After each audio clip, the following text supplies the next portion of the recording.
guys, samahan nyo po guys, magprito po tayo ngayon guys ng isda na salmon guys. Ayan po guys, nalinis ko na po, may magic sarap, may paminta, may asin. So na-marinate ko na guys bago ko siya ipiprito guys. At eto, ayan, naprito na po natin siya guys. Antayin po natin guys na maluto at baliktarin ang isda guys. Ayan, masarap po kasi ang prito guys. Ganun lang kasimple.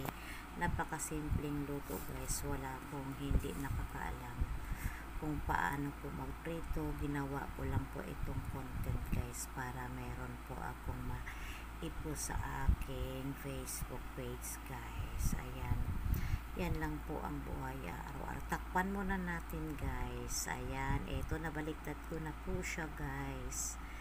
Malapit na po siyang maluto guys. Yan po ay gagawin ko, sasahog ko po kasi yan siya guys sa gulay na langka at saka isarsyado ko siya guys para maraming klaseng lutong nagagawa sa pritong isda. So tipid-tipid muna, mag-isda muna guys. At eto na siya guys, that's it. Pwede na po nating kainin guys. Napakalutong, ang sarap guys.